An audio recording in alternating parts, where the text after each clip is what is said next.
Muita calma nessa hora, muita hora nessa calma. Eu sou o Felipe Barbosa, um escritor apaixonado por fantasia e por Coraline, como vocês bem puderam perceber. Essa semana eu tô lançando uma série de vídeos explicando personagem por personagem dessa história fantástica do Neil Gaiman. Nós já falamos da Coraline e da Bela Dama, e agora é a hora de falar do meu personagem predileto do livro, o Gato Preto. Se você é fã de Coraline e de outras histórias de fantasia, não deixa de se inscrever no canal e de ativar o sininho para receber as notificações dos próximos vídeos. Não esquece também que para pedir qual o próximo personagem que vocês querem ver nesse quadro aqui, vocês têm que me mandar sugestões lá no meu Instagram, @ofelipebarbosa, porque é lá por mensagens no direct que eu recebo as dicas para os temas dos próximos vídeos. Bora lá então!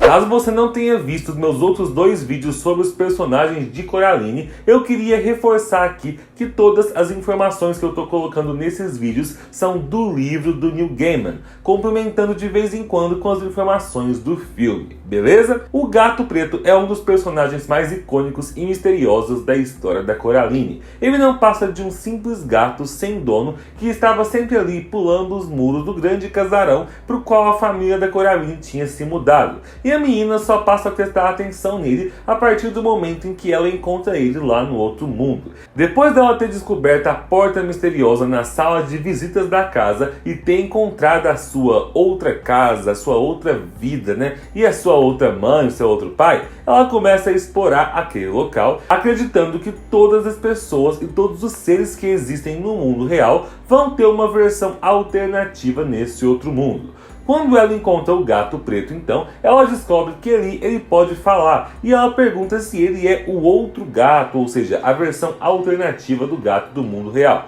Ele responde que não, dizendo o seguinte: "Não sou o outro coisa nenhuma, sou eu. Vocês, pessoas, se esparramam por toda parte. Nós, gatos, nos mantemos íntegros, se é que me entende." E é a partir dessa frase que a gente começa a entender que ali nesse universo criado pelo Neil Gaiman, os gatos não são uma espécie de animal qualquer. Os gatos são retratados ali como animais sábios, que conhecem os mistérios do mundo e que não se deixam afetar por desequilíbrios como os seres humanos. É mostrado nesses capítulos do livro que todos nós temos lados opostos e conflitantes dentro de nós. Uma parte boa e uma parte ruim, uma parte medrosa e uma parte corajosa, e uma parte sem graça e uma parte divertida. E quando a Coraline conhece aquele outro mundo, ela vê que ali cada pessoa que ela conhece no mundo real tem ali a sua contraparte. O pai chato e ocupado dela no mundo real tem a sua parte divertida e acolhedora no outro mundo. As vizinhas velhas e bizarras do andar de baixo têm sua parte jovem e talentosa nesse mundo também. Ou seja, os poderes da Bela Dama ao criar esse mundo exploram esses arquétipos opostos aos maiores defeitos das pessoas que vivem ao redor da Coraline. O gato, por sua vez, mostra para Coraline que ele é imune a qualquer uma das ilusões daquele outro mundo, porque, ao contrário dos humanos, ele é íntegro, ele sabe quem ele é de verdade. Inclusive, ele diz isso para ela mais pra frente, quando ela pergunta qual é o nome dele. Ele responde da seguinte forma: "Gatos não têm nomes. Agora vocês, pessoas, têm nomes. Isso é porque vocês não sabem quem vocês são. Nós sabemos quem somos. Portanto, não precisamos de nomes." E a partir daí, a Coraline entende que não vai conseguir nenhuma resposta desse gato que não seja cheia de sarcasmo e de frases de efeito. E é aí que se esconde parte do mistério desse personagem. Ao mesmo tempo em que ele parece querer ajudar a Coraline, ele nunca responde tudo o que ela quer e sempre parece ter um certo receio de entregar algumas informações. E exatamente por isso, muita gente do fandom de Coraline inventa por aí 1000 teorias mirabolantes. Tem teoria aí que diz que o gato é a reencarnação de uma criança que fugiu da Bela Dama. Tem teoria que diz que ele era um homem que foi casado com a Bela Dama. Um monte de teoria que diz aí que ele já foi humano algum dia. Mas vocês sabem que eu não curto muito as teorias que as pessoas fazem sobre Coraline. Eu acho elas muito viajadas. E uma coisa que todas essas teorias sobre o gato têm em comum é que elas não fazem sentido nenhum com a característica mais importante do personagem, que é o fato de que ele repete o tempo todo com orgulho que ele não é como os humanos. Praticamente em toda cena que ele aparece, ele explica para Coraline que ele sabe tal coisa porque ele não é humano, que ele entende tal coisa porque ele não tem traços humanos. E ainda assim o povo das teorias tudo inventa de falar que esse gato é gente reencarnada. Oxi! Cambada, esse gato nunca foi humano, ele sempre foi gato. E é por isso que ele é tão sábio. Aí na história criada pelo Neil Gaiman, os outros animais do mundo real não conseguem enxergar o outro mundo ou se transportar de um mundo para o outro. Os cachorrinhos da senhorita Spink e da senhorita Forcible, por exemplo. Eles não transitam pelos dois mundos. Eles têm uma versão real deles nesse mundo e tem uma versão monstruosa deles feita pela Bela Dama no mundo de lá. Isso porque os cachorros, assim como os outros animais, não são íntegros como os gatos. Isso se relaciona com o fato de os gatos, desde as mitologias mais antigas, serem símbolo do entendimento e da clarividência, tendo uma sabedoria intrínseca e sendo, de acordo com o folclore anglicano, imunes a feitiços e a bruxarias. A simples natureza do gato preto, enquanto gato mesmo, é o que permite que ele encontre as passagens do outro mundo escondidas por aí e consiga não ser ludibriado pelas ilusões do lado de lá, enxergando os ratos, os monstros e as outras criaturas como realmente são por trás dos feitiços da Bela Dama. Ok, mas por mais que a gente entenda então que esse gato consegue ter acesso a esse mundo e ser imune às ilusões simplesmente por ser um gato, ainda assim ele parece ter alguma relação com o outro mundo e com a Bela Dama. Porque no livro, principalmente, você percebe que ele sabe muito sobre aquele lugar e sobre aquela bruxa. É ele quem tira algumas dúvidas da Coraline quando ela começa a se questionar por que essa mulher quer tanto ela. Ele responde o seguinte para ela: ela quer algo para amar, eu acho. Algo que não seja ela. Pode ser que queira algo para comer também. É difícil dizer com criaturas desse tipo. Então, ele demonstra saber que tipo de criatura é essa, embora ele não diga em voz alta, e logo depois ele diz para Coraline que sabe que essa criatura gosta de jogos, e que ela nunca resiste a um bom desafio, e que a melhor forma de lidar com ela é desafiando a megera. Tudo dá a entender que a Bela Dama e o gato são adversários há muito tempo, e que ela detesta ele completamente. Bom, como eu já falei para vocês no último vídeo, o Neil Gaiman é um autor amante de mitologias e nada do que ele coloca nesse livro é por acaso. No vídeo sobre a Bela Dama, eu expliquei que tipo de criatura ela é. Ela é uma beldam, uma espécie de ser maligno do folclore da Romênia, que às vezes aparece como uma bruxa velha, às vezes como uma fada cruel, que vive em casas no meio da natureza e atrai crianças com magia para se alimentar das almas delas. Nas vertentes dessa lenda na mitologia inglesa, que enxerga as beldams como fadas, elas muitas vezes são responsáveis pelas pragas e pestes que incomodavam as comunidades humanas na antiguidade, como ratos, gafanhotos e outros insetos. Isso porque, originalmente, nas primeiras lendas, a beldam foi um espírito da floresta que protegia a natureza. Então, ela se conectava diretamente com esses pequenos seres que revidavam aos seres humanos os males que a humanidade causava no meio ambiente. Então, com os ratos, a beldam causava doenças. Com os insetos, ela devastava lavouras. Com aranhas, escorpiões, morcegos e serpentes, ela atacava seres humanos descuidados. É por isso que tanto no livro quanto no filme, a beldam se identifica tanto com os ratos, com os insetos e principalmente com as aranhas. Porque esses seres são seus aliados naturais. Ela até se comporta como eles. O próprio gato preto explica para Coraline que aquele outro mundo que a beldam montou é do tamanho de uma teia de aranha, aguardando pela sua presa. E da mesma forma, nas antigas lendas e mitologias anglicanas, a figura do gato enquanto animal sempre foi enxergada como um aliado do lar. Nas casas de famílias que eram infestadas por ratos, por escorpiões, por aranhas, os gatos eram responsáveis por matar e eliminar essas pestes. Ou seja, o gato seria então, logicamente, o inimigo natural das pestes, e assim, o inimigo natural da Beldam. Tem uma cena muito interessante do livro em que a Coraline está lá no outro mundo e a bela dama começa a ficar estressada porque ela percebeu que o gato está ajudando a Coraline. Ela desaparece da casa então e a Coraline vai até o outro pai que está no escritório fingindo que está trabalhando e ela pergunta para ele: onde está a outra mãe? Aí ele responde bem assim: lá fora, consertando as portas. Há problema com pragas. Aí quando ela ouve isso então sobre esse problema com pragas, a Coraline diz: quer dizer ratos? E o pai responde: não, os ratos são nossos amigos. É o outro tipo, o sujeito preto e grande com a cauda erguida. A Coraline pergunta: você quer dizer o gato? E o pai confirma: esse mesmo.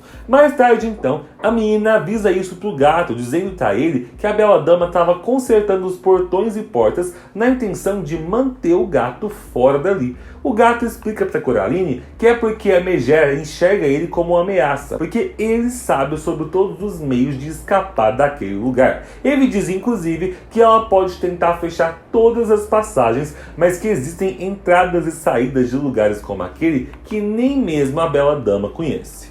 E é aqui que a gente tem uma fala muito importante na conversa dos dois. A Coraline pergunta para ele se então foi a bela dama quem fez aquele lugar. E o gato responde assim: fez ou achou? Qual a diferença? E aqui a gente entende então que aquele mundo não é criado do zero pelos poderes da bela dama. Esse universo seria como um pequeno buraco de minhoca, como um universo de bolso, que poderia ser encontrado por criaturas com poderes mágicos, como uma Beldam, ou por criaturas dotadas da verdadeira visão, como os gatos. Acontece que, como a Beldam tem o poder de manipular os ambientes ao seu redor, ela consegue controlar aquele mundo para que tudo ali tenha a aparência que ela deseja. Ela governa aquele local ali como se fosse o seu próprio reino há séculos. E é por isso que o gato é uma ameaça tão grande para ela. Porque ele não é apenas o seu inimigo natural, mas ele também é uma das poucas criaturas que é capaz de encontrar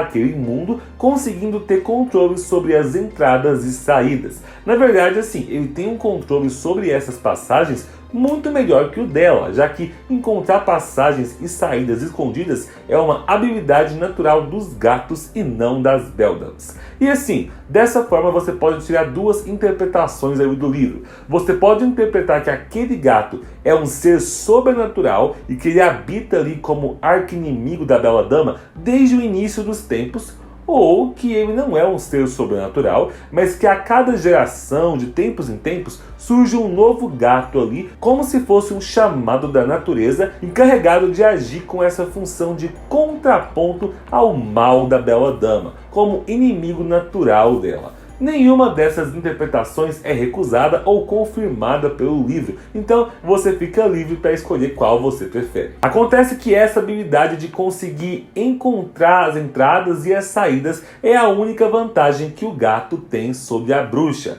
Tanto que quando a gente vai encaminhando ali para o final do livro, depois que a Coraline já propôs o desafio para a bela dama e já conseguiu recuperar as almas das crianças, aquele mundo começa a desmoronar por completo, como se estivesse se desfazendo. E aí o gato se desespera quando ele percebe que todas as entradas e saídas daquele mundo sumiram, foram simplesmente achatadas. Em parte porque o mundo está se desfazendo, em parte porque a bela dama tratou de fechar essas passagens para encurralar o seu rival, sabendo que sem as saídas para o mundo real, ele não é uma real ameaça para ela. Para escapar daquele mundo então, o gato precisa se unir a Coraline, já que a única saída existente é a porta da sala de visitas. Quando ela chega na sala e confronta a bela dama com o gato ao seu lado, a bela dama tem uma reação de ódio ao ver que o gato está ao lado dela. Ela vira para a menina e diz que percebe que ela trouxe um verme junto com ela, se referindo ao gato,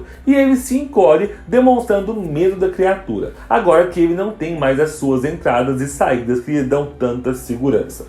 Mas aí a Coraline defende o gato, dizendo que ele não é um verme, que ele é amigo dela. Só que assim, eu não sei se vocês aí jogam os seus amigos na cara de bruxas sanguinárias, né? Porque aparentemente é isso que a Coraline faz com os amigos dela. Ela joga o gato na cara da bruxa para que ele arranque os olhos dela, cegando a bela dama, e para que ela tenha tempo de escapar. Graças ao gato preto, então, e às suas garras afiadas, a Coraline consegue escapar da vilã sã e salva. Mas isso não quer dizer que o gato seja verdadeiramente um protetor da Coraline ou um guardião, nem nada do tipo. Porque mesmo depois de desenvolver uma certa amizade com a Coraline, o gato, desde o começo do livro até o final, ele tem uma certa arrogância ao conversar com a Coraline, como se ele se considerasse superior a ela e mais inteligente que ela. Afinal, ele é um gato inteligente e ela é um ser humano ignorante. É por isso que ele nunca responde as perguntas dela do jeito que ela quer. É por isso que ao longo do livro ele nunca explica para ela exatamente o que é a Beldam e o que é aquele mundo, porque ele, enquanto gato, não se sente confortável em compartilhar o seu conhecimento com uma reles humana comum.